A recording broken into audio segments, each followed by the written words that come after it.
Hey guys, this is Quinn from AEFX1246, and I'm back. I haven't been getting a lot of subscribers lately, and I was like, this is kind of a pretty cool offer if you want any subscribers. If you, subscribe me first, the first subscriber will get three people to subscribe to him, and a couple of views on all of his videos.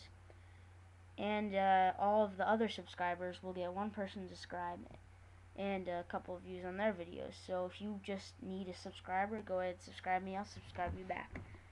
So pretty good deal there. If you want to do that, I'll also follow you on Twitter. Twitter.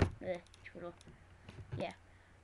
So our tutorial today is going to be going over 3D motion tracking, and you don't need any external software, just After Effects. So first we're going to drag our comp, or drag our footage into a comp, and go to the point where you want it to motion track. So for me, like right here, trim, there you go. Now we're going to create a new null object. And what a null object is basically it's a container, and it can hold any information you want it to hold. It doesn't have any info set on it already. Here. Rename. Let's rename this tracker. And if you did any motion tracking before, this should be pretty simple to you. So what you want to do is click on your source footage, hit track motion. Now just select position. You want to apply the point to whatever point you want, like probably a high res point.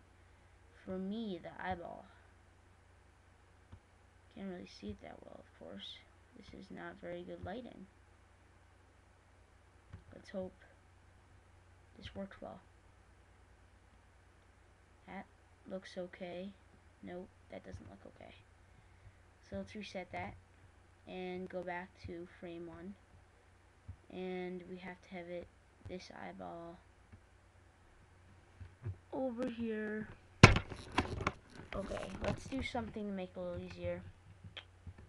We're just going to color correct it really quick to make it brighter curves. The hiss makes it a lot easier. There we go. Track motion. Dang it, I just lost it.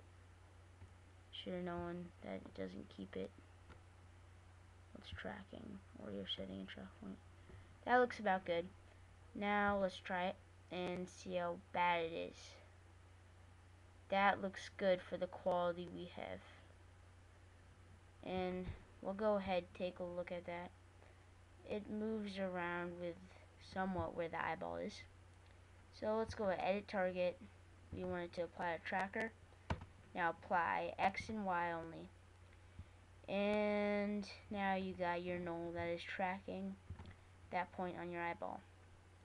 So, or whatever you're pointing. Let's bring the curves down a bit, because that's pretty high. That looks about good. And now let's go to tracker, transform, and first off you'll see a bunch of keyframes for position. What you want to do is Control C, which control copies, or Command C for Mac, and click on your anchor point, and now you want to do Command V or Control V. So we got some for anchor point now, and we want to copy exact on the keyframe for anchor point.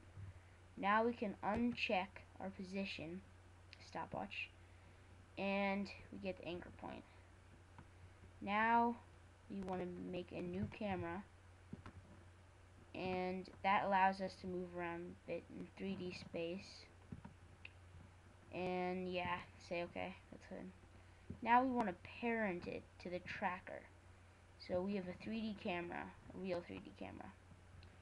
And since we changed it to anchor point, what that will do is, let's say we put a 3D object in here, like some text. Hello. Ooh.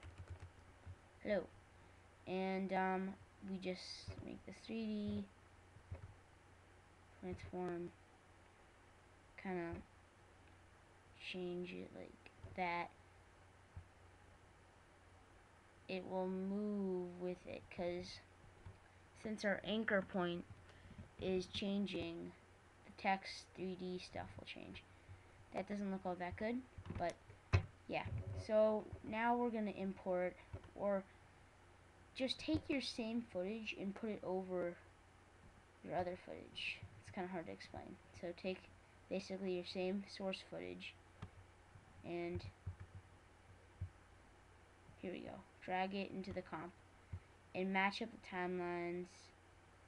Doesn't have to be matched at all, actually.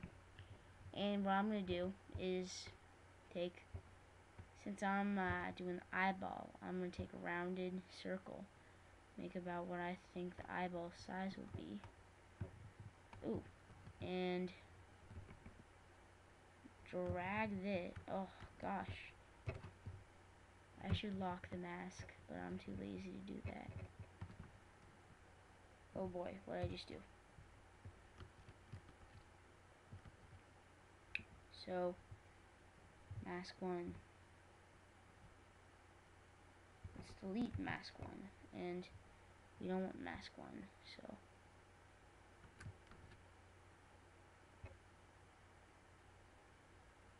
that looks good. And now we'll drag this right over the eye. So now we got kind of a little black over the eye. Now let's make this the layer with the mask a 3D object. And if we play through this, since my thing isn't that good as a tracker, it won't turn out that good in quality. So let's take a look at it from the beginning. Okay, let's do that again. It kind of stays with the camera, or it kind of stays on the eye. And the cool thing about this is it's 3D. So this isn't the best example, but if you want to spend some time getting a pretty good lighting and tracker points, be my guest. It will work out pretty well. And that's basically the main idea of creating a 3D object.